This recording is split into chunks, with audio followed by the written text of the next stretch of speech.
Hello students, हम कर रहे हैं कक्षा 9वीं के गणित विषय की प्रश्न बैंक में अध्याय 1 के महत्वपूर्ण प्रश्न और इसका पार्ट 1 हम बना चुके हैं, जिसमें कि 3 महत्वपूर्ण प्रश्न हमने करे थे और इसके साथ ही इसके पहले ब्रिज कोर्स का भी वीडियो बना चुके हैं। प्रश्न बैंक में ब्रिज कोर्स के जितने भी प्रश्न दिए हैं उनका वीडियो बना चुके हैं। तो इसी प्रकार के और वीडियो देखने के लिए कक्षा 9वीं की गणित के महत्वपूर्ण ऑब्जेक्टिव क्वेश्चन एक नंबर वाले प्रश्नों का वीडियो देखने के लिए चैनल को सब्सक्राइब कीजिए। तो शुरू करते हैं। प्रश्न है, यह प्रश्न बैंक में अध्याय 1 के प्रश्न है, वह कर रहे हैं हम। तो इसमें प्रश्न है 5 धन √7 3 धन 2 √2 को सरल कीजिए। तो इसे हमें सरल करना है। तो सरल करने के लिए हम इसको हल करेंगे।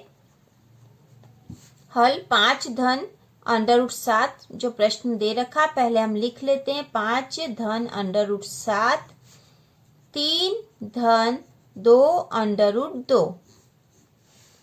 इसे हल करने के लिए हम पहले जो यहाँ पे आगे वाली संख्या दे रखी उसका गुणा इस पूरे कोष्टक में करेंगे। उसके बाद धन √7 जो है उसका गुणा पूरे कोष्टक में करेंगे। तो इस प्रकार पूरा हल हो जाएगा। इन दोनों संख्याओं का एक एक करके गुणा करेंगे। तो पहले 5 का गुणा करते हैं। इस पूरी संख्या में 5 का गुणा करेंगे। तो 5 का गुणा 3 में करेंगे तो हो जाएगा 5 तिया 15। फिर 5 का गुणा यहाँ पे 2 √2 में करेंगे तो ये धन का है 5 और ये भी धन का, तो यहाँ तो धन का निशान आ जाएगा। और 5 का गुणा 2 √2 में होगा तो 5 दूना हो जाएगा 10 और √2 ऐसे ही लिख देंगे हम। ठीक है, तो यहाँ मैं सबसे पहले 5 का गुणा करा है इस पूरे कोष्टक वाली संख्या में। 5 का गुणा 3 में करा तो 5 तिया 15 हो गया है।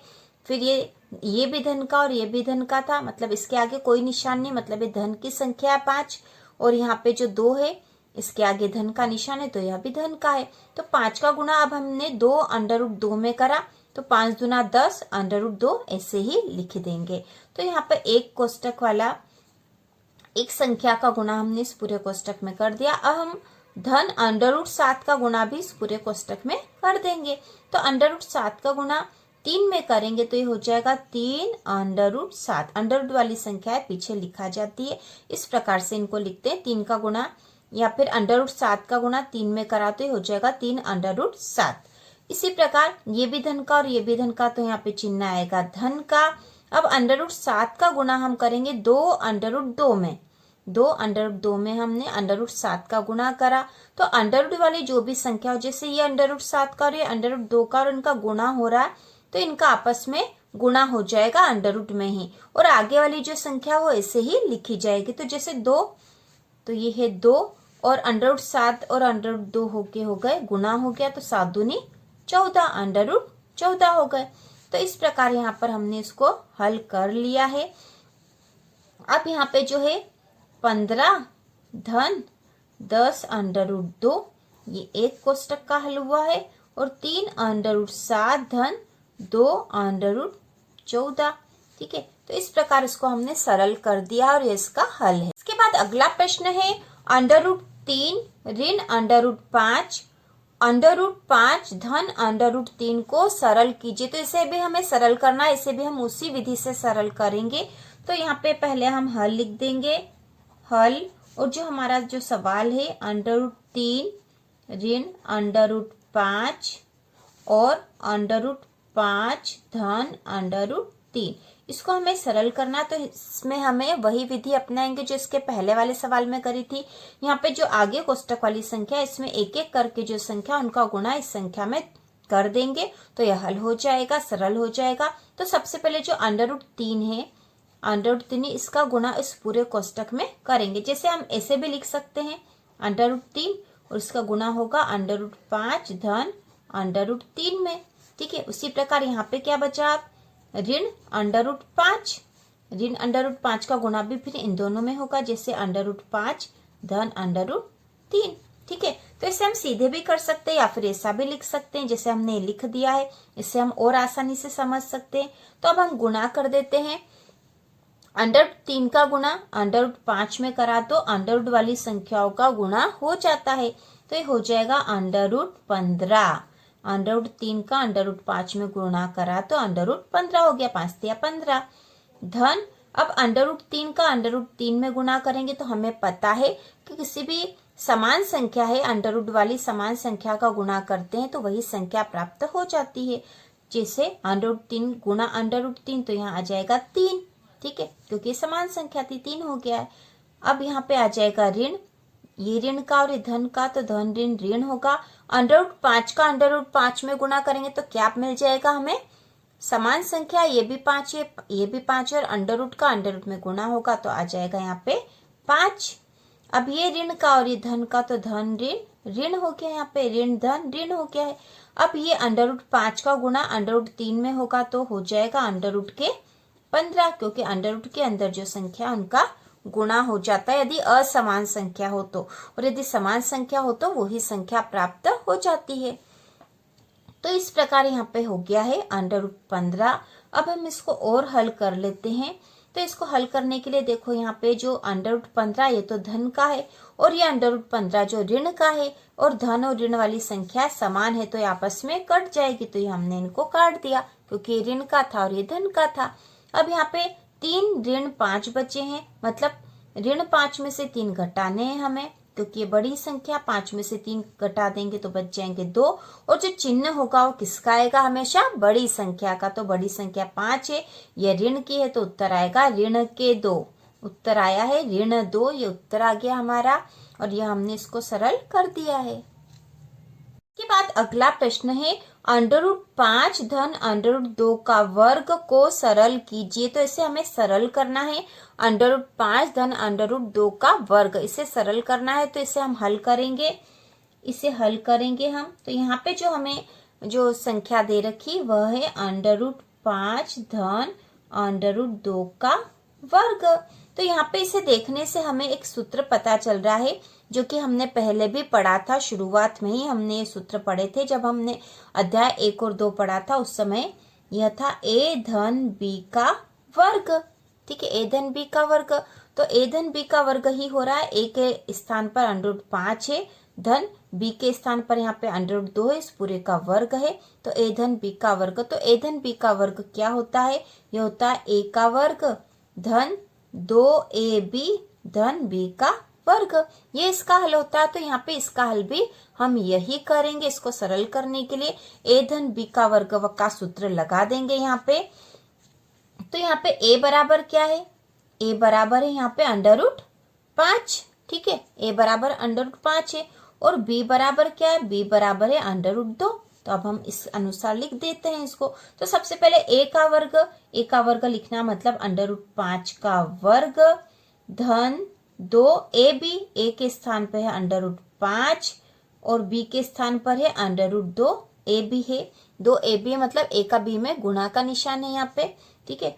तो 2 √5 गुणा √2 और धन b का वर्ग मतलब √2 का वर्ग, ठीक है। यह इस सूत्र के अनुसार हमने इसको लिख दिया। अब इसको हम हल करेंगे। तो √5 का वर्ग क्या हो जाएगा, √5 का √5 में गुणा, 2 समान संख्या यदि √ वाली तो वही संख्या मिल जाएगी। तो यहाँ पे हो जाएगा 5, √5 का वर्ग मतलब 5 धन 2 √5 गुणा √2। तो हमें पता है कि √ वाली संख्याओं का गुणा हो जाएगा, हमने पहले भी सवाल में करा है। तो 2 √5 गुणा 2 तो हो जाएगा 10, ये हो गया 2 √10 धन √2 का वर्ग। तो यहाँ पे भी √2 में √2 का गुणा होगा, तो यहाँ हो जाएगा 2, ठीक है।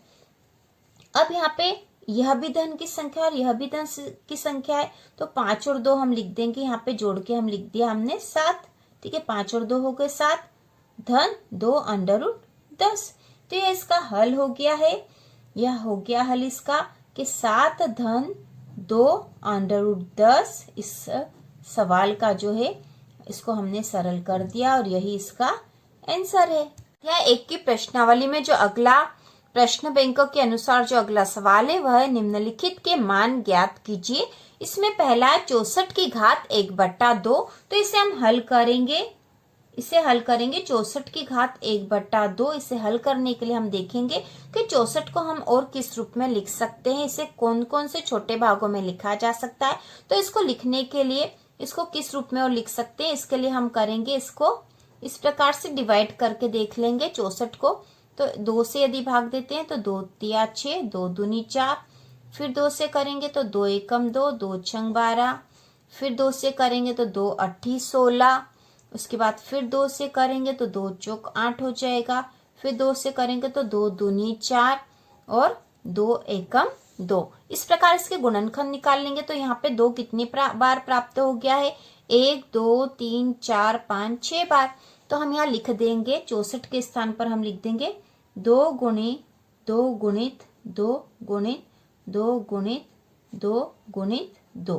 तो 1 2 3 4 5 6 बार हो गया है और इस पूरे की घात है 1/2। अब यहाँ पे 2 कितनी बार है, 6 बार है। तो हम 2 को ऐसे भी लिख सकते हैं कि 2 की घात 6 और इस पूरे की घात 1/2।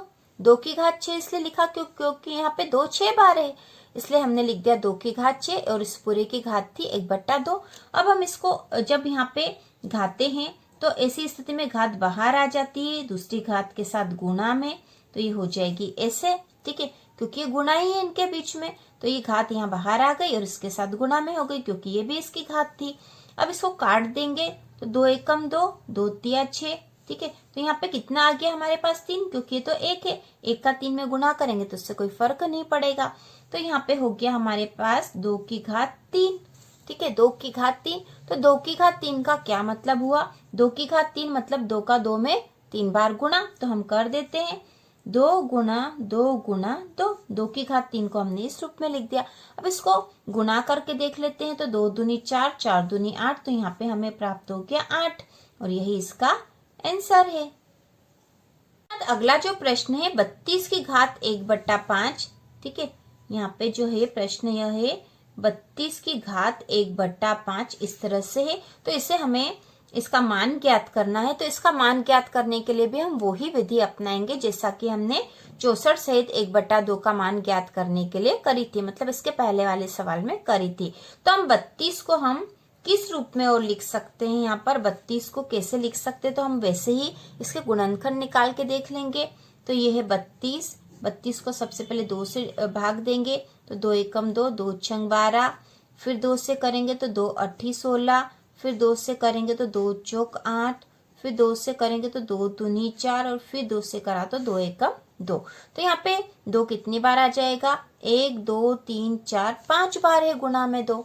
तो हम यहाँ पे 32 के स्थान पर लिख देंगे 2 गुणा 2 गुणा 2 गुणा 2 गुणा 2, 1 2 3 4 5 बार और इसके पूरे की घात यहाँ पे कितनी है 1/5।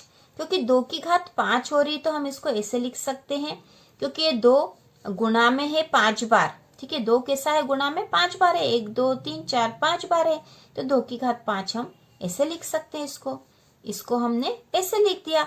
2 की घात 5 का मतलब ही होता है कि 2 का 2 में 5 बार गुणा, जो कि यहाँ पे था, और इस पूरे की घात है 1/5, पूरे की घात है 1/5। अब यहाँ पे इस प्रकार की जब घातें होती तो ये घात भी बाहर आ जाएगी, मतलब 2 की घात 5 तो थी ही सही और गुणा 1/5 भी थी यहाँ पे, तो दोनों घातें इस प्रकार गुणा में हो जाएगी। तो अब यहाँ पे 5 से 5 एक बार कट जाएगा, तो यहाँ जो आ जाएगा 2 की घात 1 मतलब 2, ठीक है। तो इसका आंसर हो जाएगा 2, क्योंकि यहाँ 2 की घात 1 बची, 2 की घात 1 मतलब 2 ही होता है, तो आंसर हो गया है 2। इसके बाद अगला जो प्रश्न है 125 की घात 1/3, इसका मान हमें निकालना है, तो इसको भी हम उसी विधि से करेंगे। तो यहाँ पे हल करते हैं। 125 की घात 1/3 है, 125 की घात है 1/3। तो 125 को हम किस रूप में और लिख सकते हैं, तो इसके गुणनखंड निकाल के देख लेते हैं।